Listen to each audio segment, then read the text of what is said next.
Did you see me stumble all over your mask? Oh, it's fine. There was a fun. People get it. Yeah, we know how it works. What happens when visual artists do these things. Okay, so hi, Devon. Where are you talking to us, reaching us from? I am, well, let me turn up my volume because my neighbor is sawing something. I am in my garage studio. So we have some nice atmospheric background. Sound art. Lovely. I have, my studio has always been very mobile because until recently I was living in Brooklyn and in a tiny apartment, and I had kids, and I have kids, and I couldn't set up there. So I always had everything packed in bags and a backpack and like a full folding table. Yes. But now you have a neighbor's apartment. You have a space now. Now I have a garage. You have a garage in Seattle, correct? You're all the way up in Seattle? I am, yeah. Okay. Yeah. Okay. As of a few months ago, yeah. So you have a background in literature, which you went to school for literature. Your website is called Master of Literature. Do you want to kind of explain that? What the joke is there? Yeah. If you don't know the reference, it sounds like very grandiose and horrible. I was wondering, like, when you sent the link over for the application, I thought, oh my goodness, like, is this like, what's the connection? This isn't our website. But that needs some explanation. So yeah, my path into the arts has been really unconventional. Isn't it always though? Oh yeah, we're not conventional people, are we? Not at all. I've always like doodled and drawn comics as a hobby my entire life since I was a kid. Hobby or compulsion, call it what you want. So I've always done it as a fun thing, and I give them to my friends or whatever. Always doodling comics in class and work meetings. But yeah, I went to school to become an English literature professor. Right. And I actually left early, but we can talk about that or not. But I was an English film major. And then I went to grad school, spent 5 years in a PhD program studying mostly 18th and 19th century literature and teaching and all that. But yeah, then I became kind of disillusioned with all that. It's actually not a great place to be for just people who really love books, because it's kind of like with all the jargon and you're actually kind of making these texts really inaccessible to people. And I always felt kind of like you're just stabbing them with the jargon and pinning them to some like grotesque butterfly board of dead book collection. And it just, it's like kind of, I mean, I loved the study of literature and I learned so much, and it was like, the PhD program was like this massive workout for my brain, and I learned so much, and I have all this knowledge now that's wonderful. But I became disillusioned and wanted to leave. So when you leave a PhD program without your PhD, but you did everything, everything except the dissertation. I started my dissertation and stopped. Left in the middle of it, but then they send you on your way with a nice little master's degree. Okay. So they're like, well, you didn't make it to doctor. Well, not a doctor of literature. You're a master. You're a master. Now you've mastered literature. So that's where the name comes from. Doctor of literature. It's really relevant to your work though, because your work, as you were saying, it's like you're saying that in the educational background, they're making it inaccessible to people because it's not. But I feel like your work does the opposite. Your work is exactly. That's my whole goal. Thank you. More tangible. Yeah, that's what I'm more like the average person who maybe doesn't have an English degree. I don't, for instance. It's something where you can like get connected and feel more interested in it. So why don't we talk a little bit about your project with the Anatomy of Melancholy and what that is and what you're doing? So that's my big project. That is the main thing I'm doing right now. So the Anatomy of Melancholy was published in 1621. It's actually having its 400th birthday. Oh my gosh. Yeah. And it's written by this man, Robert Burton, who was just sort of a bookish intellectual at Oxford University way back then. And he was a librarian, a deacon, but did he have his PhD? I honestly don't know if they had PhDs back then. I don't know. Just his master's then. Yeah, I'm sure he was a master. Yeah, he just kind of hid out in the library at Oxford in the Bodleian and just read everything that was there. Just hiding away from life, which is something I'm familiar with. Just hide out with your books. And everybody's doing it now. So what's that? Everybody's doing it now in the pandemic. Yeah, I know. I started this before the pandemic, and now it's way more relevant than I ever expected. Right. But yeah, so it's this book that, I mean, if you look it up on Wikipedia, they say it's the first medical treatise on melancholia and what we now call depression. They're not exactly the same, but they're similar and there's overlap. But it's not really, I mean, he was not a doctor, like a medical doctor. He was just like a very learned, well-read librarian, really. Right. So it's more just a great big work of literature. I mean, it's kind of like this digest of 2,000 years of European writing and stories and, you know, Greek mythology. Shakespeare's in there a few times. They were actually almost contemporaries, which is interesting. And, you know, Virgil quotes, Homer, like just all that stuff is just mingled in there. A lot of things that people that are interested in literature would find really interesting. Yeah, it's been a huge influence, although like, I should also say almost no one has read this book cover to cover. It's like maybe a small handful of English professors and grad students, and that I'm trying to read the whole thing. Yeah, like Byron famously said that all you have to do is read The Anatomy of Melancholy and you'll be the most well-read person on earth. But yeah, it's a little hard to get through. Right, it's a lot to digest. How many pages is it? It depends on the edition and whether or not they've translated the Latin. But it's around 1,400 pages. Oh, I'll show you my copy. You have it? Okay, that's hefty.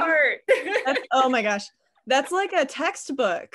Yeah, so. I should show like, and this is, oh God, this is one reason it's taking me so long. This is what I do. Can you see? Oh my goodness. I'm really into annotating as I go. That's just a random page. I think you earned your master's in literature with your your commitment to annotating. Yeah, so I love to annotate. Let's look at some of the sketches that you've done. So that are relevant to this. I will bring it up, assuming my computer lets me. Yeah, I've got some originals I can. Does that show? Yeah, there's one. I've done about, I think, over 100 drawings at this point. I'm on page like 250. And and I should say part of the point of the website is I'm trying to make this an interactive group thing. So I have people reading along with me. Oh, cool. You know, I post every picture on the website or on Instagram. And it's like as much a writing and reading project as it is an art project. So I write some commentary, and there aren't that many people still trying to read the whole thing with me. They've been dropping like exhaustion. Yeah. But people do love to, you know, I give them the best quotes. You're gonna keep going. Yeah. I'm gonna finish someday. The pieces that we're looking at, are these ones are from the Anatomy of Melancholy? Yep. Those are postcards. Those are for sale on Etsy. And they actually came out really well. They look like little, they look like little prints. I mean, you could like frame these in little tiny frames, put them on the wall, or you can send them to your friends. And I can read you a couple quotes that go with them. So the donut eating guy, he comes up a lot. I have like a whole cast of characters now, and they all interact. So it's very comic book style in terms of the art. And this one is, we cannot resist our concupiscence is originally bad. And concupiscence is like carnal desires, bodily desires. So a lot of the tension in some of these sections is your self-control. Can we see that? Yeah, there we go. Self-control. He's eating all his donuts. Reminding your carnal bodily desires to take it down. Tame it, which is also really resonating with the pandemic. We're all eating too many donuts. Yeah, that's true. This whole thing has turned out to be way more relevant than I expected. Absolutely. And then this little devil guy. Oh yeah, let's do that one. Yeah, no, talk with the devil real quick. Sorry. Oh, the devil. Yeah, well, the devil's in this a lot. Yeah. Okay, so he's gonna come back. Very real to Robert. I see he has a dandelion. What's the verse that goes with the? Yeah, so this one is about idleness, you know. Yes. You're behind, and if you stay in one place, something, which is a great way to combat melancholy. Yes. That's one of the great pieces of wisdom in this book. Is, you know, if you're feeling down, start a project. read the right. whole anatomy. Go for a walk. That's the one I'm always hearing on like all the Facebook and things. People are saying, go for a walk, go for a walk. Mental health. Go for a walk. Yeah. Okay, so let's talk about this guy. Oh yeah, this one. So this one, oh God, I drew this for a section on the senses, you know, touch, taste, all that. And at the time, I mean, these things end up being sort of, it's almost like a journaling thing for me at times. So at the time, something awful had happened in the news, you know, that's happening daily lately. There are a lot of awful, I don't remember what awful thing exactly, but, and the text that I was reading was, you know, all on feeling and senses. And somehow it got me thinking about memory and how when there's so much horribleness happening out there in the world, which is something Burton felt too. It's not new. It's, you know, 400 years of horrible. But yeah, I got thinking about, you know, how can I stay okay right now? How can we all get through this and, you know, feel like there's still good in the world? And I started thinking about memory and how I think we all have a few, at least, you know, a little catalog of really wonderful memories that we try to hold on to, you know, and it's very hard to remember. Touch in particular, you know, a sense of smell, that's like really well connected to your memory and your sense of recall. But I was thinking about how we remember touch and that feeling of physical closeness. So yeah, I drew a picture of me sleeping with my kids because they have a lot of nightmares. I don't know where they get it from. I had a lot of nightmares as a kid too. Creative type, we do, right? So I was up at night with them a lot. They were babies and toddlers when I did this one, and I just thought that's my like happy moment. Everything's gonna be okay, you know, as long as we've got these moments we hold tight. So yeah, that one's a little more like less funny. Usually they're funny. Yeah. Burton's actually hilarious. Oh my God, it's so funny. But yeah, this was one of the more serious ones. One. There's prints of this in the shop, right? Yes. Oh yeah, that's also on Etsy prints. I'm selling them framed or unframed because if you're like me, you have a stack of unframed prints sitting around your house. You're like, I need to get to that. Any day now. Any day now. I feel like that would be a really good one for like a nursery or something. Yeah. This is, I don't have that many favorites. I'm really hard on myself with my art, but I really like that one. It does really take me back to that moment. And I've heard this from friends who are parents that they get that feeling of, oh, sleeping baby. It's a good feeling. All right, let's see what the next guy is.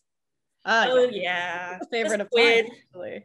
For some reason, squids are coming up a lot for me. They're just fun to draw all the way. You know, popping up out of the ocean, being a squid. I love the socks. So what's the one that goes with this? So this quote is, our style berays us, not betrays, because it's 400 years ago and yes, this archaic, which is one reason it's so hard to read this thing. But our style berays us. He's talking about literary style, writing style. That it really resonated with me because when you're writing for other people, you are, in a sense, it's this like double thing of like you're exposing yourself, but you're also hiding behind a style in some way, which doesn't have much to do with a squid wearing socks. But he just looks betrayed. I was just thinking of somebody betrayed by their style, and the squid looks betrayed by socks. He looks confused by them. I don't know if he wants to be. He looks, well, I mean, when he goes sock shopping, he has to buy the multi-packs every time. Like, he needs the 8-pack, maybe the 10-pack in case he loses some. Right, if he wants the cute ones, then he's got to buy like. He's got to buy 8-pack. That's so crazy. God, that adds up. I get it. Okay, so this is a print. You also have these in shirts. I do, yeah. Oh, I'm wearing one. Oh, they came. My samples came. Yeah. That's the adult shirt. Yep. This is not for adults that we're looking at. No, I also do a lot of kids stuff because people ask for it. Like I have so much in that threadless shop because every time somebody's like, oh, can you do like a witch on a kid's t-shirt, or can you do the squid on a onesie? And I'm like, sure. Now that I know how to do it, it's not that hard. So many options in the threadless shop. Yeah, it's great that it has that flexibility, but this is like perfect artwork for kids stuff too. I think and I don't, if you've ever tried to put socks on a baby, it's like putting socks on a squid. Like putting socks on a squid. Yeah. I'm guessing you've done both, so you know, which, yeah, they're very I got a pet squid. All right, let's try the next one. Let's see. Okay, so all right, so tell me about this guy. Yeah, so this is one of the humors. There are 4 humors if you are a early modern Renaissance medical type. Oh, yes, right. They control how you behave. So I've learned all about this. Not something I used to know. There's yellow bile, there's black bile, there's phlegm. Oh, do I have phlegm out? Oh no, I put it away. I hope not. At least in a jar or something. I tried to make it cute.